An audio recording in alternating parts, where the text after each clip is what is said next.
आदमी कुछ भी नहीं जाने, कुछ भी नहीं जाने तो रास्ता अज्ञात में बनता है, और एक जानकारी का जो रास्ता होता है, जो जानता है, उसमें देर लग जाती है कि पहले से जानते वो जानकारी ही बाधा बच जाती है। इसलिए मैं कई बार ये बताता हूँ कि जो जितनी तुम जानकारी लेते हो, जितनी भी, कि आज यूट्यूब पे हम ये सत्संग सुन लेते हैं, इस किताब को पढ़ लेते हैं, वो कर लेते हैं, आप पढ़ो, मेरी तरफ से कोई मना नहीं है, लेकिन आपको जो जानकारी होगी ना, उसी जानकारी से आपको बाधा बन जाएगी, वही जानकारी आपको बाधा दे जाएगी, वही जानकारी आपको बाधा। तो जो अज्ञात में जाते हैं वो सब पा लेते हैं, जो जानकारी में जाते हैं वो अहंकार में जाते हैं। अहंकार बन जाता है कि मैंने इतना तो जानता हूँ, मैंने इतनी तो जानकारी कर ली है, तो इतनी जानकारी से मुझे कुछ तो फर्क पड़ेगा। संसार में होता है ऐसा, भगवान के रास्ते में ऐसा नहीं होता। जानकारी जो है वो आपको परेशानी बन जाएगी। फिर जो जानकार लोग आते हैं, पुस्तकों के पढ़ने वाले या और वैसे, तो उनको मुझे बड़ी मेहनत करनी पड़ती है, पूरी मेहनत उसको साफ करने में लगती है कि जितना ये जानता है, क्योंकि जितना जानोगे वो पकड़ में आता है, पकड़ में आता है, क्योंकि वो आप सोचते हो कि यार जो लिखा है इसमें ये उसकी कोई जानकारी है, उसका कोई अनुभव है। भाई उसका कोई अनुभव है, वो फूल खिला है, अपने ढंग से खिला है। तुम्हारा जो फूल खिलेगा वो तुम्हारे ढंग का फूल है, आप उस प्रक्रिया पे चले जाएंगे जिस प्रक्रिया से वो खिला है, तो उसका फॉलो करेंगे आप। फॉलो यानी उसकी देखा देखी करेंगे आप। देखा देखी करने से थोड़ी आपका फूल अपना खिल जाएगा, आपका निष्ठा का अपना फूल है। तो आपके गुरु आपकी संभाल करेंगे, वो जानते हैं कि आपके अंदर की तासीर क्या है। आपके जो गुरु हैं वो जानते हैं, वो सब जानते हैं, वो पकड़ लेंगे आपको और उसी तरह से आपका शिक्षण करेंगे जिस शिक्षण की आपको ज़रूरत है। फालतू की बात नहीं करेंगे। आपको हंसी मजाक की ज़रूरत है या आपको ज्ञान की ज़रूरत है। आपकी धुलाई कैसे होगी? आपकी धुलाई सर्फ डालने से होगी।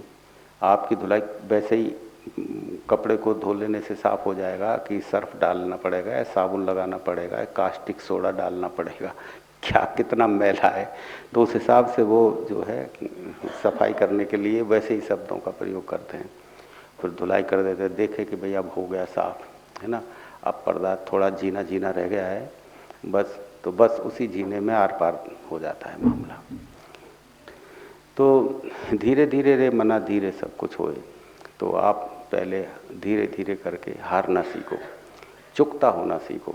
धीरे धीरे करके आप ये सीखो कि मैं कैसे हार जाऊं, मेरी समस्त कोशिश है वो सब बेकार हो गई, और मेरा ज्ञान जो है वो सब बेकार हो गया, मेरी अकल सब बेकार हो गई।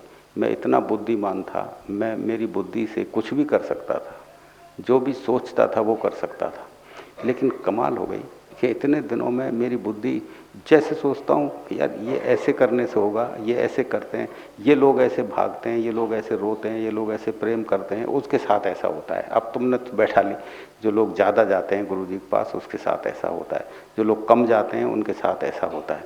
तुम सोचते ऐसा करते हैं जब जाके ऐसा होता है, तुम फिर फेल हो जाओगे। तुम्हारी एक बार सुन लो कि बुद्धि का खेल ही नहीं है। जितना सोचोगे ना, 4 दिन बाद वही बात फेल नजर आएगी। तुम आज सोच लो, किसी चीज़ को पक्का कर लो कि यार ऐसा करने से ऐसा होता है, लोग ऐसा करते हैं। तुम देखना 4 दिन ठहरो, 4 दिन बाद में आपकी सोच गिर जाएगी, कहेगी नहीं यार ये चीज़ तो गलत सोच ली मैंने, कुछ और है। और ऐसे सोचते सोचते ये 20 साल हो गए, तो सोचो कि यार अब इस बुद्धि का प्रयोग करना बंद कर दें, क्योंकि इससे जो भी सोचा ना, उसी सोचने से वो काम फेल हुआ मेरा। वैसे बना ही नहीं, जैसे सोचा वैसे काम हुआ नहीं। तो ये जो है ना, बुद्धि प्रयोग में लाई जाती है। दुनिया में हो तो दुनियादारी के काम में बुद्धि की जरूरत होती है। अब हृदय को तुम जानते नहीं हो, नहीं समझे बात। हृदय हार के जीतता है, बुद्धि जीत के जीतती है। तो आपको जीत के जीतने की आदत है बुद्धि की, आपको जीत के जीते आप। हार के जीतने वाली चीज़ आपके अंदर है नहीं। रामायण में गोस्वामी जी ने जितना भी लिखा है, जितना भी तुम पढ़ के देखना, कि हर चीज़ में एक इस तरह की दाव है कि इस तरह की हार है उसमें, और उस हार के साथ जीत है।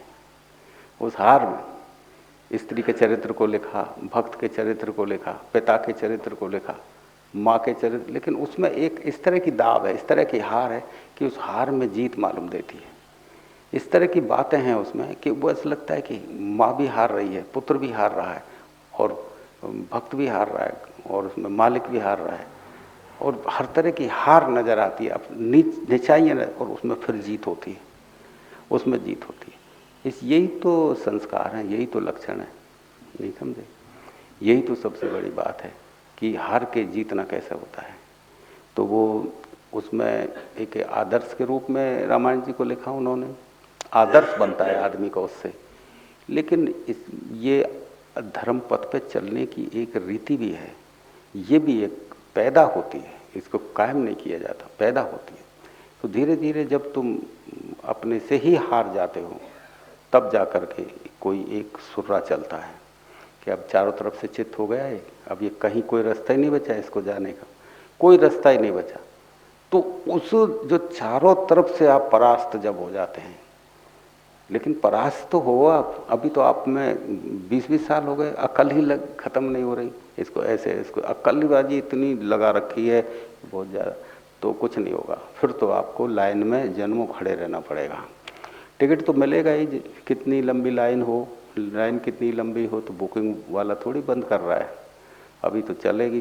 अब तुम्हारे जन्मों का फेर है तो जन्म खड़े रहो, फिर इसमें मैं क्या कर सकता हूँ, तुम्हारे ऊपर है, तुम्हारे हाथ में है, तुम्हारी जिंदगी तुम्हारे हाथ में है। संसार को जियो, होश से जियो, सजगता से जियो। संसार में डूब के क्यों जीते हो? जब संसार में डूब के जीते हो तो न खुदा ही मिला न विशाले सनम। क्योंकि तुम डूब के जीते हो तो डूब के देख लो एक बार, जहां डूबोगे ना, जिस जगह डुबकी मारोगे वहीं से धक्का बाहर लगेगा निकलने का। जहाँ से सुख देखोगे ना, यहाँ सुख आ रहा है, उसमें घुसो उस दरवाजे में, बाहर का ही बंधनवार लगी है बस उसमें दरवाजे में, भीतर घुस के देखो बदबू के अंबार लगे हैं वहाँ। हर सुख अपने दरवाजे पे और बंधनवार लगाए हुए, गुब्बारों का दरवाजे बनाते, देखते नहीं कि अपन द्वार को कितना सजाते हैं। जब तुम किसी शादी में जाते हो तो दरवाजे पे ज़्यादा ध्यान देते हैं, कितना सजावट करते हैं दरवाजे पे, प्रवेश द्वार पे। ऐसी तरह से जो है तुम्हारा ये प्रवेश द्वार, जो तुम्हें दिखता है कि भाई सुख जो है बड़ा अच्छा है, बड़ा अच्छा है, लेकिन तुमने जितने सुखों में प्रवेश किया है उन सुखों की वजह से ही आज तुम दुखी हो आज की तारीख में। यदि वो सुख नहीं लेते, तुम नहीं जाते, तो तुम सोच के देखो कि तुम्हारी जिंदगी फिर अपनी निष्ठा की तरफ मुड़ने वाली होती कि नहीं होती।